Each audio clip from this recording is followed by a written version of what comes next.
1번 문제 보도록 할게요. 실내 대기 오염 물질 중 성면에 대한 내용 중 다음 물음에 답하는 문제가 되겠습니다. 자, 대표적으로 성면은 총 3가지의 종류가 있다고 볼 수가 있는데 첫 번째는 청성면, 그 다음에 갈성면, 백성면으로 구분할 수가 있습니다.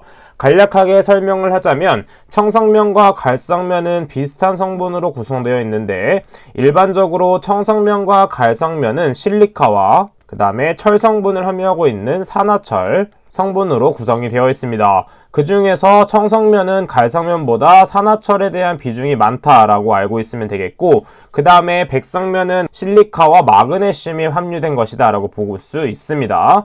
자, 그래서 상대적으로 봤을 때 마그네슘보다는 철이 좀 더 무겁고 그 다음에 무겁기 때문에 조금 더 위협적이다 라고 생각을 해주면 되겠습니다.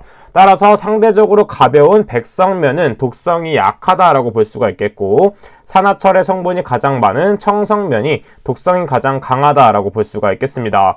따라서 가번의 답은 어떻게 볼 수 있냐면 가장 무거운 녀석인 청성면, 그 다음이 갈성면, 그 다음에 가장 독성이 약한 것이 백성면이 되겠습니다. 자, 해당 부분은 실기에서는 처음 보는 문제일 수도 있겠지만 필기에서는 자주 나왔던 문제이기 때문에 반드시 알고 있어야 하는 내용이 되겠죠. 자, 그 다음에 성면으로 인해서 인체에 나타나는 증상 2가지를 쓰시고 했는데 일반적으로 성면은 우리에게 암으로 작용하는데 그 중에서 호흡기를 건드는 것이기 때문에 성면폐증과 그 다음에 폐를 건드는 것이기 때문에 폐암, 그 다음에 악성 중피종이 있습니다. 자, 그래서 이 3가지 중에 2가지를 적어주면 되겠죠. 8번 문제 풀어보도록 하겠습니다. 오염물질 농도가 75,000ppm으로 주어져 있고 3개의 흡수탑을 직렬로 연결해서 처리하였을 때 각 흡수탑의 처리율이 80%라고 한다면 오염물질의 출구 농도는 얼마인지 구하는 문제가 되겠습니다. 자, 일반적으로 처리율을 구할 때는 직렬과 병렬로 구할 수가 있는데 직렬일 경우에는 각각 1- 효율을 곱해서 계산을 할 수가 있고 그 다음에 병렬일 경우에는 각각 분산돼서 처리할 수 있다라고 계산해 주시면 되겠습니다. 따라서 우리는 공식을 하나 알고 있다면 충분히 풀 수가 있는데 먼저 출구 농도는 어떻게 구할 수 있냐면 출구 농도 C0는 유입 농도 CI 곱하기 그 다음에 1 이타 t가 되겠습니다. 자, 이때는 3개의 흡수탑이 직렬로 연결되어 있고 각각의 처리 효율이 80%이기 때문에 전체 효율을 먼저 구해보도록 하겠습니다. 전체 효율을 구하는 방법은 1 그 다음에 1 80%이기 때문에 0.8이 들어가겠고 그 다음에 3개의 흡수탑이기 때문에 세제곱이 되겠습니다. 따라서 계산기에 그대로 대입을 하게 되면 0.992라는 값이 나온다라는 걸 알 수가 있겠죠. 자, 따라서 우리는 최종적으로 공식에 그대로 대입을 하면 되기 때문에 C0는 어떻게 구할 수 있냐면 유입농도 75,000 곱하기 1 0.992가 되겠죠. 따라서 계산기에 그대로 대입을 하게 되면 600ppm이라는 값이 나오게 돼서 오염물질의 출구 농도는 600ppm이 된다라고 적어주시면 되겠습니다. 9번 문제 보도록 하겠습니다. 질소산화물의 생성기구 3가지를 서술하시오 라고 나와 있습니다. 자, 일반적으로 질소산화물의 생성기구 3가지 중에 첫 번째는 온도에 관한 서머낙스, 그 다음에 연료와 관련된 퓨얼낙스, 그 다음 마지막으로 순간적으로 발생되는 프롬프트낙스가 있습니다. 따라서 첫 번째 서머낙스에 대해서 한번 알아보도록 할게요. 서머낙스는 말 그대로 온도에 의한 낙스의 발생이기 때문에 공기 중에 질소가 고온의 영역에서 산화되어서 생성되는 녀석이다라고 볼 수가 있습니다. 따라서 공기 중에 질소가 고온의 영역에서 산화되어서 형성이 됩니다. 자, 그 다음에 두 번째는 연료 낙스로서 퓨얼 낙스가 있었죠. 자, 퓨얼 낙스는 말 그대로 공기 중에 질소가 아니라 연료 중에 질소가 공기 중에 산소와 반응하여 생성이 되는 것이 퓨얼 락스가 되겠습니다. 자, 그 다음 마지막으로 순간적인 상황에서 발생되는 프롬프트 낙스가 있죠. 자, 프롬프트 낙스는 연소 중 연료의 탄화수소와 순간적인 반응으로 인해서 생성이 된다. 이 3가지는 중요하기 때문에 반드시 암기하고 계셔야 되겠습니다. 10번 문제 풀어보도록 하겠습니다. 전기집진 장치에서 가로 길이가 10m, 세로 길이가 10m인 집집판 2개를 사용하여 분진 농도 6g/m 세제곱인 가스를 99%의 효율로 처리하고자 합니다. 가스의 유량이 150m 세제곱/min라고 했을 때 이론적인 입자의 이동속도 m/min를 구하는 문제가 되겠습니다. 자, 이것은 전기 입진 장치 공식을 반드시 알고 있어야 하기 때문에 공식을 먼저 적어보도록 할게요. 전기 입진 장치의 효율 공식 이타는 무엇이냐면 1 마이너스 그 다음에 자연상수 2에 지수에 뭐가 들어가냐면 마이너스 유량 Q분의 면적 A 그 다음 곱하기 입자의 이동속도 W2가 되겠습니다. 자, 그럼 먼저 우리는 첫 번째 이 A 면적에 대한 것을 먼저 구해보도록 할 건데, 이때 면적은 가로 길이 곱하기 세로 길이를 구할 수가 있고 집진판이 총 2개이기 때문에 곱하기 2를 해주면 되겠습니다.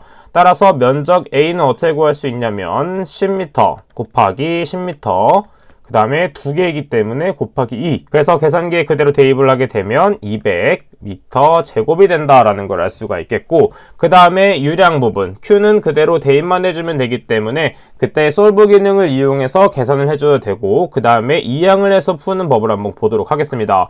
자, 이항을 하기 위해서는 이 W2 위에 있는 지수 부분을 아래로 내리기 위해서는 이거 자연상수가 홀로 있어야 된다라는 걸 알 수가 있습니다.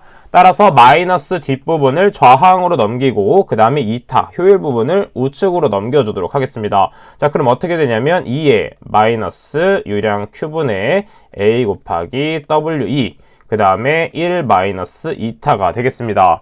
자, 그 다음에 지수를 내리기 위해서는 양변에 로그를 취해줘야 됩니다. 하지만 지금은 자연상수 2이기 때문에 상용 로그를 쓰는 것이 아니라 자연상수 로그인 ln을 사용해서 봐주시면 되겠죠. 따라서 ln을 이용해서 계산을 하게 되면 ln 2에 마이너스 q에 a 곱하기 w2 그 다음에 이거는 ln 1 마이너스 2타가 되겠습니다.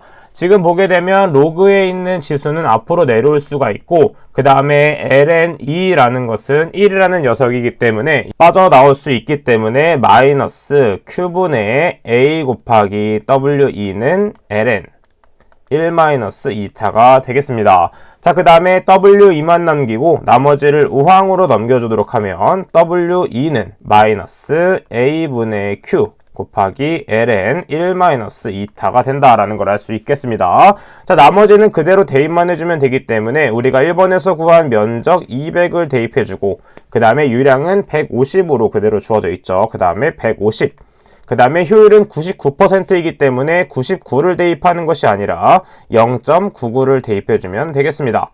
따라서 계산기에 그대로 대입을 하게 되면 3.4539m/min라는 값이 나온다라는 걸 알 수가 있겠고, 그 다음에 소수점 둘째 자리까지 표현하기 때문에 최종적인 답인 입자의 이동 속도는 3.45m/min가 된다라는 걸 알 수가 있겠습니다. 17번 문제 보도록 하겠습니다. 기상총괄 이동 높이가 0.6m인 충전탑에서 불화수소를 처리하여 불화수소 농도를 200ppm에서 4ppm으로 감소시키고자 합니다. 이때 필요한 충전탑의 높이는 얼마인지 구하시오라고 되어 있습니다. 자, 이것도 마찬가지로 가장 중요한 공식을 알고 있어야 되겠죠. 충전탑의 높이 H는 어떻게 구할 수 있냐면 기상총괄 이동 높이인 HOG 곱하기 그 다음에 ln 1-효율분의 1을 곱해주면 되겠죠. 자, 지금 보게 되면 HOG, 즉 기상총괄 이동 높이는 문제에서 주어져 있지만 효율 부분은 문제에서 주어져 있지 않기 때문에 효율을 먼저 구해주도록 하겠습니다. 자, 효율을 구하는 공식은 우리가 필기 때부터 많이 했기 때문에 반드시 알고 있어야 되겠죠. 효율은 어떻게 구할 수 있냐면 1- 유입농도 CI분의 유출농도로 구할 수가 있겠습니다.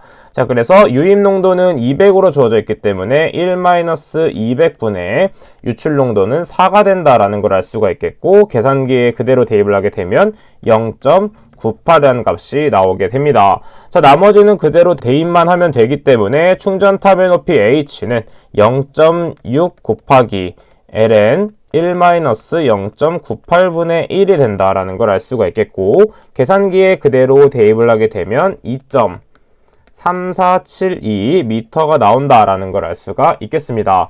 따라서 마찬가지로 소수점 둘째 자리까지 표현하기 때문에 충전탑의 높이는 어떻게 구할 수가 있냐면 2.35m가 된다라는 걸 알 수가 있겠습니다. 자, 중요한 공식이었고 반드시 풀어줘야 되는 문제였습니다. 19번 문제 보도록 하겠습니다. 필기에서도 많이 출제되었던 공식이고 실기에서도 많이 출제되는 부분이 되겠습니다. 자, 배기가스량이 360m 세제곱 미니트이고 농도가 6g/m 세제곱, 그 다음에 유효 높이가 2.5m, 직경이 220mm인 100필터를 사용해서 처리할 경우에 100필터의 개수를 구하는 문제가 되겠습니다. 단 여과 속도는 1.5cm/s가 되겠고, 자, 이것은 단위를 통일해서 약분하면 된다라고 생각해주면 되겠고, 공식을 적어보자면 100필터의 개수 n은 어떻게 구할 수가 있냐면 파이, 그 다음에 dl, 그 다음에 속도 vf, 그 다음에 총 유량이 되겠습니다.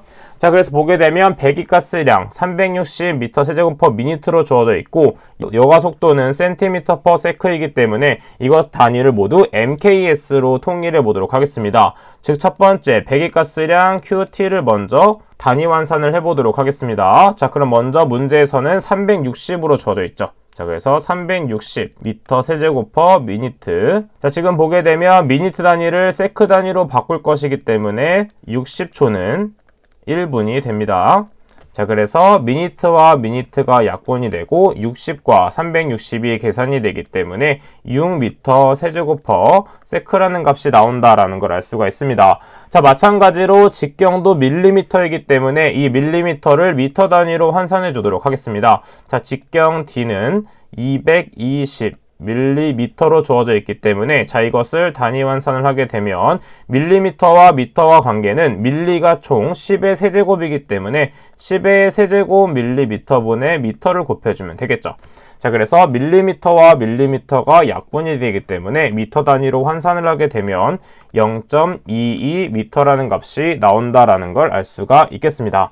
자, 그 다음 마지막으로 속도 부분, 세크 단위는 맞춰져 있지만 센티미터를 수정해줘야 되기 때문에 VF도 단위 환산을 진행해 보도록 하면 1.5cm/s를 단위 환산을 하게 되면 1m가 100cm가 되기 때문에 100cm분의 미터가 되고 이때 센티미터와 센티미터는 약분이 된다라는 걸 알 수가 있습니다. 따라서 이것을 계산하게 되면 0.015m/s가 된다라는 걸 알 수가 있겠죠. 따라서 나머지는 그대로 대입만 해주면 되기 때문에 n 값은 어떻게 구할 수가 있냐면 먼저 qt는 분자에 들어가는 것이기 때문에 6을 그대로 대입, 그 다음 아래쪽은 파이 곱하기 단위 환산한 것을 대입 0.22, 그 다음에 길이 혹은 높이는 미터 단위로 그대로 주어져 있기 때문에 2.5를 대입하고 마지막으로 속도는 0.015를 대입해주면 되겠습니다. 따라서 계산기에 그대로 대입을 하게 되면 231.4981개입니다. 지금 보게 되면 이러한 개수, 100필터의 개수는 소수점 단위로 나오지 않기 때문에 반드시 밑에 있는 것을 올림해서 개수를 파악해주면 되겠습니다. 따라서 231.5가 개수가 아니라 아예 올림을 해버린 232개가 된다라는 걸 알 수가 있겠죠. 자, 그럼 2022년도 1회차 기출문제는 여기까지 풀어보도록 하겠습니다. 저는 그럼 다음 시간에 찾아뵙도록 할게요. 감사합니다.